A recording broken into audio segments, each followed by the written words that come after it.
the imperial project in the US. And yeah. Well, I've written a lot about this because, I spent 8 years in a small communist party trying to Mhm. build this communist party. I was made up of people who'd come out of the 1960s left, a lot of, boomers who had marched against the Vietnam War. And I was constantly trying to figure out what's wrong. Like, why is there so much confusion? And I studied Marxism. And then I traveled and I went to Iran a number of times. I went to Russia. I went to Venezuela. I went to Ecuador. And I went to global communist gatherings. I went to the World Festival of Youth and Students in Ecuador in 2013, and then again to the World Festival of Youth and Students in Sochi, Russia in 2017. And when I met communists from Vietnam and communists from Venezuela and communists from India and communists from Namibia and South Africa and Angola, I realized I was meeting a very different breed Mhm. of activist and person with a very different worldview. And when I talked to these folks, when I talked to different communist parties around the world, I got the same question every time I talked to them. They said, "What's wrong with American communists?" And that forced me to do a double take, like, and ask myself, yeah, what is wrong with American communists, right? What is wrong with American communists? And so I spent a huge amount of time studying this question and Mhm. studying the late Cold War. We study a lot about the 1930s, we study a lot about the Russian Revolution, but the late Cold War, the way the Soviet Union was dismantled, all this stuff is very important, and there hasn't been a real conversation about it on the American left. And I came to discover that basically the issue comes down to this: that there are two types of people who become revolutionaries and communists, right? Mhm. No matter where you go in the world, you have the first category, which are what you can call the revolutionary intelligentsia. These are Mhm. college students, middle class people, people who are around the universities, and these folks, they turn to revolutionary politics because they want to tear things down, because they're mad at injustice, because they feel like the world is not fair, and they tend to have a very, very kind of explosive and almost destructive impulse. Right? They're filled with rage at the old society. They want to be heroic. They want to tear things down, and people like that are capable of doing some really amazing stuff. But very, very few people in a population ever join this milieu. We're talking like less Mhm. than 1 to maybe even 10%, if you're lucky, of the population are even capable of becoming part of this revolutionary intelligentsia. That's the first category. But when countries actually have a socialist revolution and actually overthrow capitalism, it's not because this little revolutionary intelligentsia is mobilized. It's because the broad masses of people in their millions are mobilized, right? And the broad masses of people who turn to socialism, they have very different desires, right? While this revolutionary intelligentsia wants instability and chaos, the Mhm. broad masses of people turn to socialism because they want stability.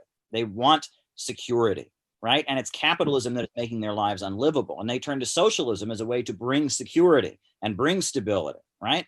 And they want very, very different things. And the brilliance of the Russian Revolution was Lenin took this revolutionary intelligentsia of wealthy students and intellectuals and got them to understand how to properly organize themselves so they could mobilize the broad masses of people, around the slogan of peace, land, and bread. The Bolsheviks were the people that wanted to end the war. They were the people that were going to redistribute the land, and they were going to feed the hungry people, and they got millions and millions of Russians to support them on that basis. But after the Russian Revolution, you have the Stalin-Trotsky divide, where Trotsky is one of these cosmopolitan intellectuals who's spent most of his life in New York City and in Vienna and in London, and he's one of these middle-class intellectuals. Stalin, on the other hand, is a guy from Georgia. He's not even Russian, right? And he's went to seminary school, and he's a real salt of the earth organizer of actual workers. And the two of them go head to head: Stalinism versus Trotskyism. Well, Stalinism triumphs, and Stalin changes the Soviet Union to be a society that the broad masses of Russian people can support, right? He brings back the Russian Orthodox Church. He starts promoting the notion of a Soviet family with a mother and a father and two children. Now, he keeps intact the progressive reforms. Women are voting. Women are leaders of the party. Women are serving in the military. He's electrifying and industrializing the country, but he's kind of rolling back some of the social liberalism that was off-putting to the broad masses of Russian peasants and workers. And this divide, right, between the broad masses of people versus the revolutionary intelligentsia is something that after the Second World War, American intelligence agencies began very, very carefully trying to manipulate. And there was a program launched by the CIA, and you can read about this. This is on CIA.gov. They brag about it as one of their greatest achievements. It's called the Congress for Cultural Freedom. And what it was is they started funneling money to leftists and trying to exacerbate this divide, funding, Trotskyites and anarchists and artists and painters and musicians, and doing everything they could to make the revolutionary intelligentsia, the intellectuals, those kind of people that were kind of left wing, as hostile to Soviet communism as possible, but also as hostile to the broad masses of people as possible, to kind of exacerbate their middle class, destructive, isolationist tendencies. And that was very key in the United States winning the Cold War. And in the Eastern Bloc, there was a huge effort to court college professors, scientists, intellectuals, people like that. Your average, Soviet worker, your average factory worker in Poland, they didn't want the Soviet Union to fall. They liked having guaranteed education. They liked having healthcare. They didn't want socialism overthrown. But it was that middle class strata of kind of intellectuals and college professors, scientists, people like that, filmmakers, musicians, who did feel stifled, and rightly so. They had very right grievances against the Soviet system, and it was through manipulating them that they were able to overthrow the Eastern Bloc. So this understanding that there are two souls within the socialist movement, there's a populist soul and a revolutionary middle class pole. And that these poles exist, this is helping me to kind of get to the essence of what is going on here. And I argue that anti-populist tendencies have really been cemented in left-wing circles. And because of that, in a lot of ways, we're seeing left-wing politics hijacked by imperialism. If you look at what happened during the Arab Spring, it almost seemed like, like the Arab Spring just seemed like this romantic revolution. CNN was calling for a global revolution against dictatorship. The people were rising up.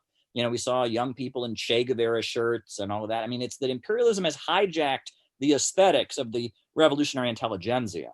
Meanwhile, actually existing socialism in Syria, like with Ba'athist Arab socialism, or in China or in Cuba or Venezuela, has gotten somewhat conservative because it's protecting people from the instability of the market, right? Socialism protects working people from the chaos of the free market capitalist system. And the socialist governments kind of present themselves in almost a conservative way. We are here to keep your life stable. We're here to protect you from the insecurity of the modern world. There's this world out there in the West where all people care about is money, and people don't have families and family loyalties, and people aren't religious and all of that. And we, as a socialist society where the means of production are controlled by society, we are protecting that. And there is a socially conservative edge to Venezuelan socialism, Cuban socialism, etc. Meanwhile, the left-wing aesthetics have been kind of hijacked by imperialism. And that's what makes this period we're living in so confusing. And that's what I've done a lot of work to try and study and write about. I wrote about this in my book, City Builders and Vandals in Our Age. I wrote about it in the Kamala Harris book. I talked about Kamala Harris and her direct ties to this whole Congress for Cultural Freedom thing, which is very well documented. Her father was a Marxist economist, let's not forget. So there's a lot here. And these are the kind of conversations we need to be having as progressives and leftists if we want to talk about how we can actually change things amid this huge crisis of capitalism.